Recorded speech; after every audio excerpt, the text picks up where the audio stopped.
What do you think is going on from Bill Gates's perspective internally? I mean, do you think he's trying to depopulate Africa? Do you think he's just trying to get, control of the operating system of human health? Is there, what's your estimate or guess or sense of what his intention is? Well, I try not to look into other people's heads, and find out, and then predict or speculate about what makes them the way they are. All I can tell you is that from looking at Bill Gates's behavior and his conduct, he seems to have almost a messianic view that that technology, first of all, that technology can solve almost any human problem, and that he has kind of been anointed in some way to be the person who delivers it. And one of the patterns that you see is not only every human problem has a technological solution, but there's also always a corporate partner who he brings into it, who are money-making, profit-making multinational corporations, who he brings in as partners. And as the Columbia Journalism Review and New Republic have pointed out, in virtually all of those companies, he has large personal investments, and the Bill and Melinda Gates Foundation has investments. I think it's clear, from his prior conduct that he likes control. He likes monopoly control. That's not something that's unique to Bill Gates. I think, the reason people accumulate wealth, which we're all driven to do in one way or the other, most of us, is to get control of our environment, and ultimately of people around us. And I think Bill Gates has an impulse toward monopoly control. He's been prosecuted for that with Microsoft.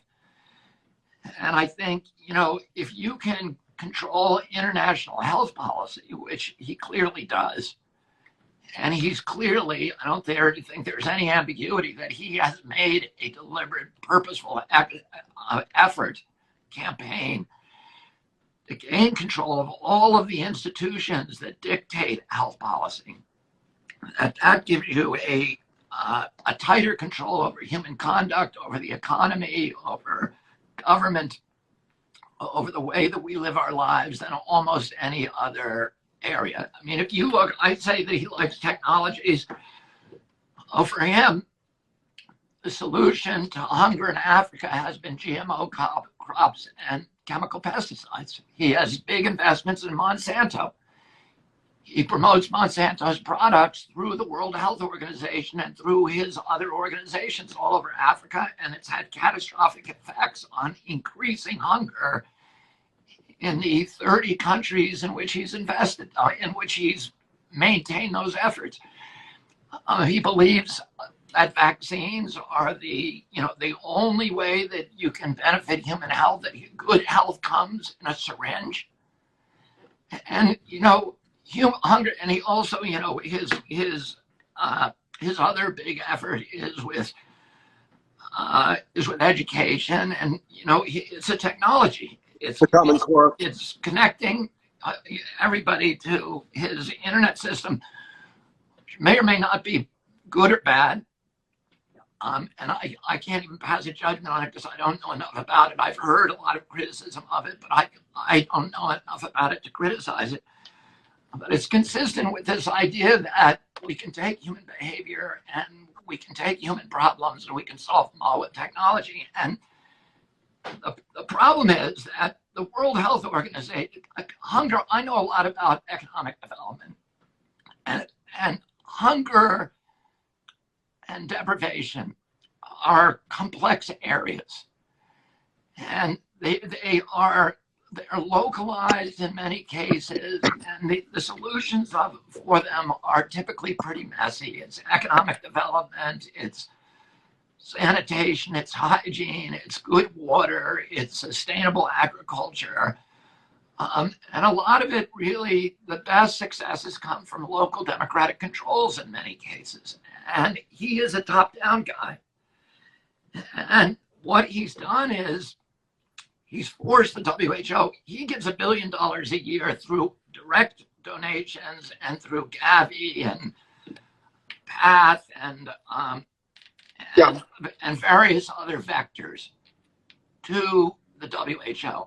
And that gives him control of the entire $5.6 billion budget of the WHO. And it gives him control over the health aid.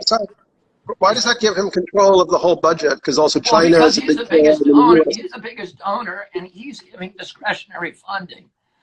Mm-hmm. Most of the other funding is already committed to programs. And so, you know, and this is just how politics work. If you control discretionary funding, you can control the entire system. So you control the money that allows, you know, the big shots to hire their brother-in-law to, you know, drive the tractor or to, you know, to go to meetings in New York or whatever. And you control the pet projects and make that a fun job and make that give you people power in that job. Otherwise, they're just administrators who are cutting up checks and sending it to projects where it's already been committed. But you give them real power when you can give them an extra $1 billion. And so that gives him control over the ability to dictate. And everybody, you know, this is not controversial. People, you know, there have been many, many interviews with people in that agency that say, yeah, he's dictating our policies. He's taken us away from sustainable agriculture, from localized agriculture, and from economic development, and from food and water and hygiene and sanitation and all those other areas, and put us disproportionately toward one solution, which is vaccines, and particularly his polio vaccine, which I think now, and I could be wrong about this, but I've heard that it's almost 50% of WHO's budget.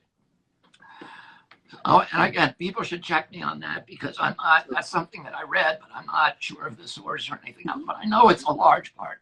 And we know the polio vaccine is very, very problematic. In fact, WHO acknowledges that 70% of the polio cases this year were caused by Gates's vaccine, not by wild polio. But I guess the argument against that is they know with a vaccine, some small percentage of people will have the illness, but still in aggregate, it's protecting far more people than who would get the disease otherwise. You know, I know that they could say that. Yeah. But the evidence is that there was no polio in the Congo. There was no polio really in Africa. And the only polio you see on that continent is Gates's polio. His vaccine strain. There was no polio in the Philippines. And, you know, so is it our job to tell a Filipino, you know, you're going to get polio, even though nobody in your country is? Because we have we're not going to pay for a better vaccine, which exists, by the way. You can have, there are polio vaccines, the kind we take in our country, that do not give you polio. Dead virus vaccines, but they don't. Gates doesn't want to pay for those for Africans or for Indians. And so he's giving them a vaccine that actually spreads the disease.